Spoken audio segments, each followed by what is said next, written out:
हाय। इस वीडियो में हम बात करने वाले हैं रिकर्जन के बारे में।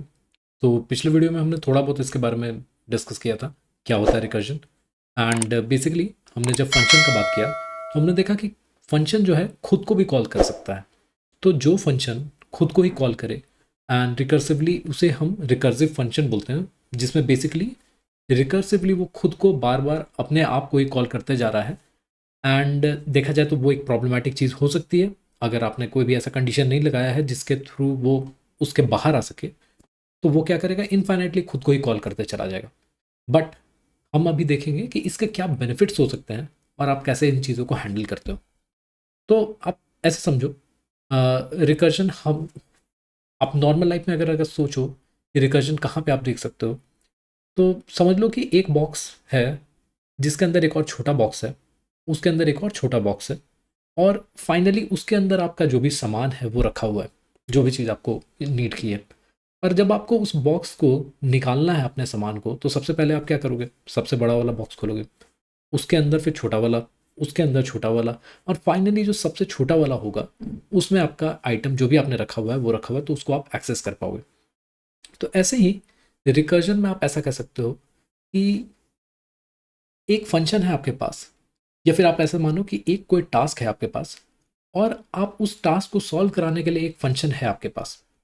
बट आप क्या करोगे, उस सेम टास्क को छोटे हिस्से में तोड़ दोगे, उससे थोड़ा छोटा कर दोगे, जो भी आपका इनपुट होगा उसको आप थोड़ा थोड़ा छोटा करते चलोगे हर स्टेप पे, ताकि आप एक ऐसा स्टेप पहुंच सको जिसके बाद आप उसको और छोटा कर ही नहीं सकते।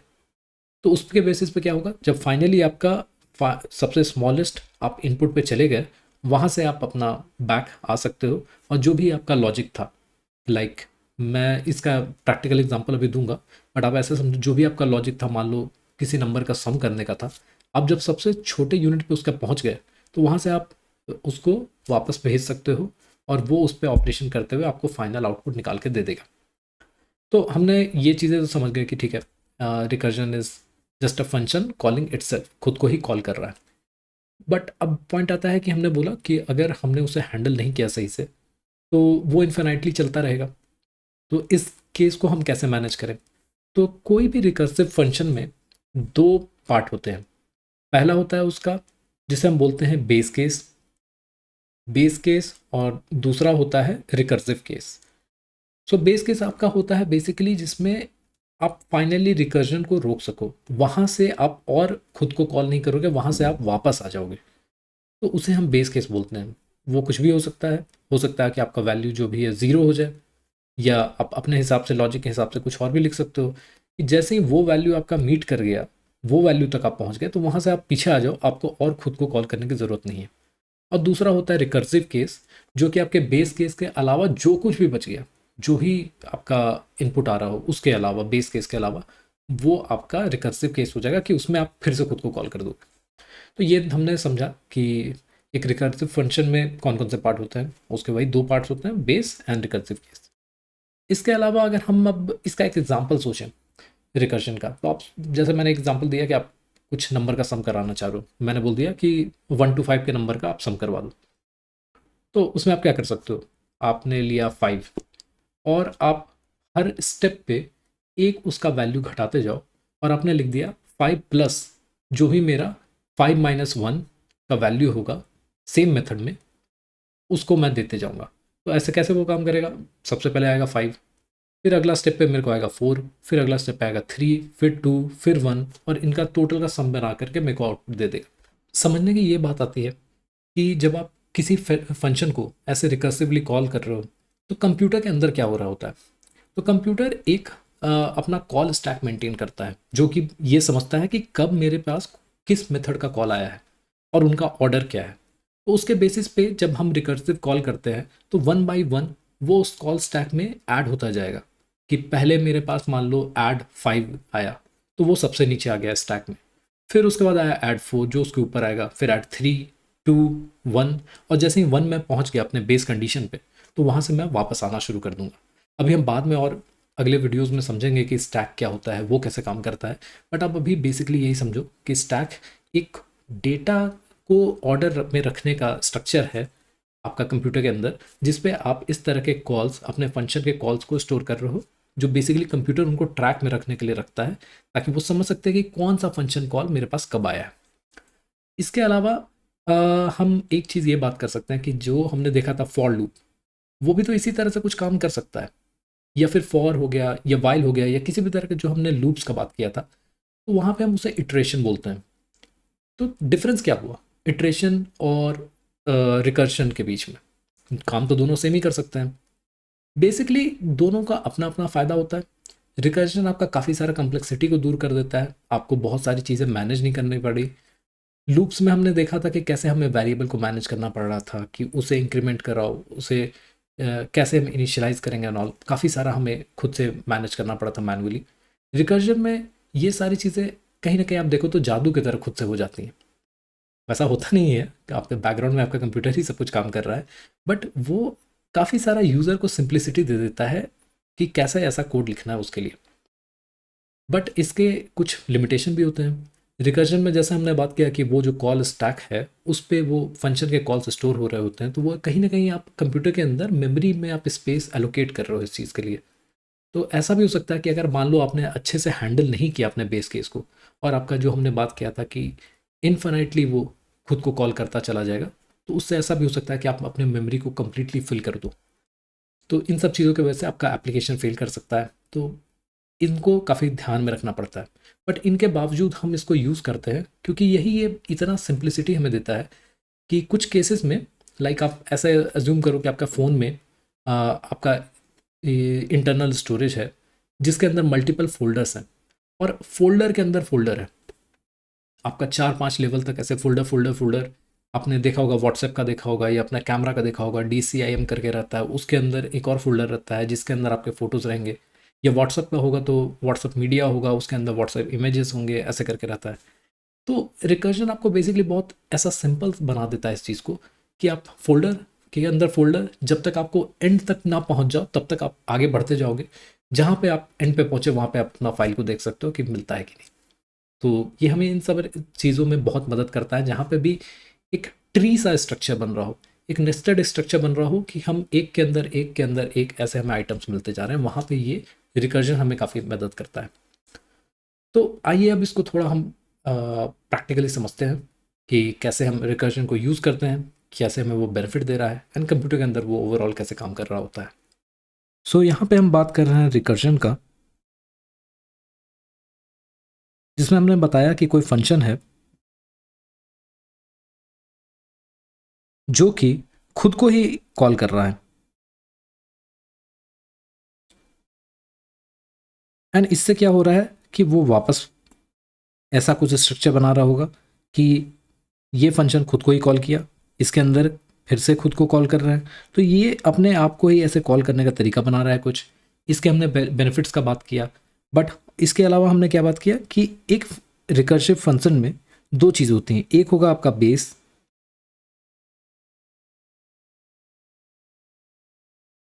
जिसका बेसिकली काम क्या होगा कि यहाँ से आपका रिकर्जन जो है ब्रेक कर जाएगा, या आप कह सकते हो कि यहाँ से आप चीज़ों को रिटर्न कर दोगे। अभी हम इसका एग्जांपल दे देंगे, देखेंगे कि क्या होता है। इस बेस केस के अलावा हमारा है रिकर्सिव केस, जो कि और कुछ नहीं है, बेसिकली आपका जो ये मेथड यहाँ पे कॉल हो रहा था, खुद को ही जो आप रिकर्सिवली कॉल कर रहे थे, वो वाला केस हो गया रिकर्सिव केस। और जहाँ से आप रिकर्जन को ब्रेक करते हो और रिटर्न कर जाते हो, उसे हम कहते हैं बेस केस। ये भी कुछ भी हो सकता है, हम इसका भी एग्जांपल देखते हैं, समझते हैं।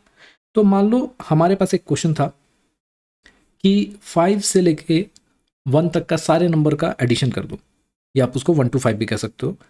तो मैंने बोला कि ऐड 1 to 5, तो इसका क्या तरीका हम लगा सकते हैं। मान लो मैंने एक ऐड का नाम का मेथड लिखा, उसमें मैंने कर दिया एक इंट वेरिएबल मैं ले रहा हूँ, कुछ भी ले सकते हैं, आई ले लिया मैंने यहाँ पे, और ये रिटर्न क्या करेगा, इंट। ये एक इंटीजर रिटर्न करेगा और ये एक इंटीजर वैल्यू लेगा। तो जब मेरे को इसको ऐड कराना होगा तो मैं कुछ ऐसा करा सकता हूँ कि लाइक मैंने बेसिक लेवल पे देखा, तो मैं अभी करंट नंबर मेरे पास जो भी आया है आई प्लस, मैं क्या कर सकता हूँ, ऐड आई माइनस वन, या इसका उल्टा सोचे तो आई प्लस वन भी कर सकते थे, डिपेंड करेगा आप कौन से नंबर से शुरू कर रहे हो। और यहाँ पे मैं एक बेस कंडीशन लगा सकता हूँ, इफ़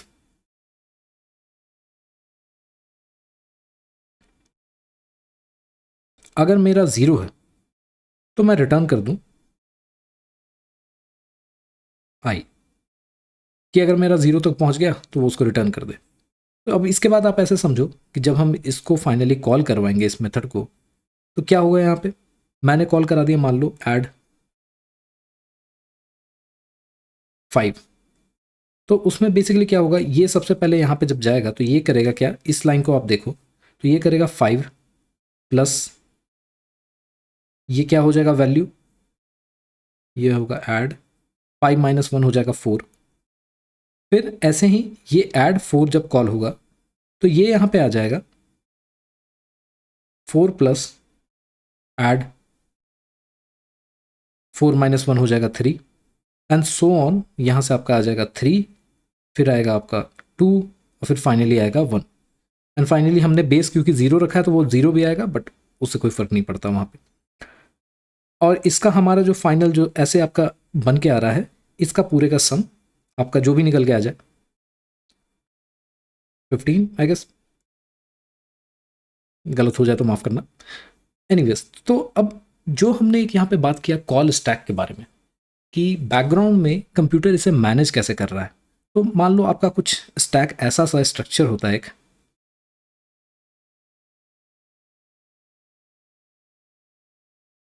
हम इसके बारे में अभी डीप में नहीं जानेंगे, हम आगे जब वीडियोस में डेटा स्ट्रक्चर की बात करेंगे तो वहाँ पे हम समझेंगे कि स्टैक क्या होता है। बट आप ऐसे समझो कि सबसे पहले जब मेरे पास जो वैल्यू जाता है तो स्टैक में क्या मतलब होता है, अगर हम ऐसे भी समझे, स्टैक का बेसिकली मतलब ये होता है कि एक के ऊपर एक कोई चीज़ रख देना। तो यहाँ पे सबसे पहले पास मेरे पास आया था ऐड का 5, ये सबसे पहला मेरे पास मेथड कॉल आया था। उसके बाद मेरे पास आया होगा add 4, add 3, add 2, add 1 and add 0। 0 से हम रिटर्न कर गया था क्योंकि ये मेरा बेस केस आ गया था, यहाँ से मैं कर गया था रिटर्न। तो इसका क्या हुआ होगा, मतलब ये 0, फिर यहाँ से मेरे पास प्लस यहाँ से 1 आया होगा, प्लस यहाँ से मेरे पास 2 आया होगा, प्लस यहाँ से मेरे पास 3, फिर 4 एंड प्लस फिर एंड में 5, और इन सब का हमने सम करके रिजल्ट दे दिया होगा। तो ये सारी चीज़ें हमने समझी। यहाँ पे हमने एक और चीज़ का बात किया था कि क्योंकि ये स्टैक एक तरह का मेमोरी में हम कुछ स्टोर कर रहे हैं, यहाँ पे ध्यान देना पड़ता है कि आप इसको इनफाइनाइटली ना चला दो। अगर आपका बेस कंडीशन किसी भी रीज़न से अगर गलत हो गया तो वो क्या करेगा कि इसे इनफाइनाइटली वो आगे फिल करते चला जाएगा, करता चला जाएगा, जब तक हम मेमोरी से पूरा का पूरा स्टोर करके फिल ना कर दें और उसके बाद हमारे पास मेमोरी बचे ही ना प्रोग्राम को आगे चलाने के लिए। तो इस चीज़ का ध्यान देना पड़ता है।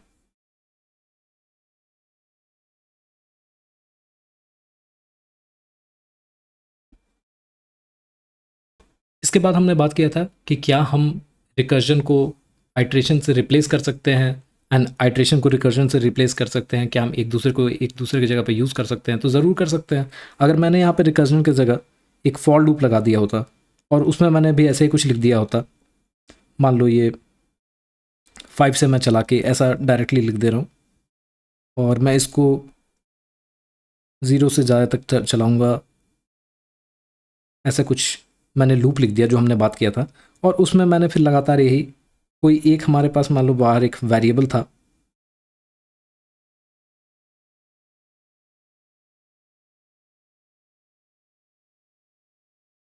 अभी इस पर इतना समझने की ज़रूरत नहीं है क्या लिखा हुआ है, बट बेसिकली इससे थ्रू भी हम सेम रिजल्ट पा सकते हैं। तो इसमें बेनिफिट क्या था कि हमारे पास वो जो कॉल स्टैक की हमने बात की थी वो फिल नहीं हो रहा, तो जिसके वजह से हम एक्स्ट्रा मेमोरी यूज़ नहीं कर रहे हैं। बट आप ये देख सकते हो कि इसमें हमें ये तो फिर भी थोड़ा सिंपल प्रोग्राम है, बट अगर यही कोई और थोड़ा कम्प्लेक्स प्रोग्राम होता तो उसमें हमें काफ़ी सारी चीज़ें लिखनी पड़ जाती, जो कि हमें रिकर्जन के केस में एब्स्ट्रैक्शन की वजह से, क्योंकि वो सारी चीज़ें एक्चुअली कंप्यूटर हमारे लिए एब्स्ट्रैक्ट कर दे रहा है, तो वहाँ पे थोड़ी सिंप्लिसिटी हो जाती है लिखने के लिए। और जिन भी केसेस में मान लो ऐसा कुछ ट्री सा स्ट्रक्चर हो रहा हो, जो हमने बात किया था कि एक फोल्डर चीज़ें ऐसे स्टोर हो रहे हो, तो वहाँ पे रिकर्जन हमें काफ़ी बेनिफिट देता है चीज़ों तक और आइटम्स तक पहुँचने के लिए, उनको रिट्रीव करने में एंड बेसिकली उन पे किसी भी तरह का ऑपरेशन करने के लिए। सो इस वीडियो के लिए इतना ही। हमने समझा रिकर्जन कैसे बेसिकली एक तरीका है कि किसी भी बड़े प्रॉब्लम को आप छोटे छोटे प्रॉब्लम में तोड़ते जाओ, अपने ही इनपुट को छोटा करते जाओ और उस पर तब तक ऑपरेशन करो जब तक वो उससे छोटा नहीं हो सकता और आप किसी बेस कंडीशन तक रीच कर जाते हो, जिसके बाद आप रिटर्न करते हो और फाइनली आपको आउटपुट मिल जाता है। तो इस वीडियो के लिए इतना ही। अ, आपको अच्छा लग रहा हो तो प्लीज़ फॉलो करो, लाइक करो, सब्सक्राइब करो एंड मिलते हैं आपसे अगले वीडियो में।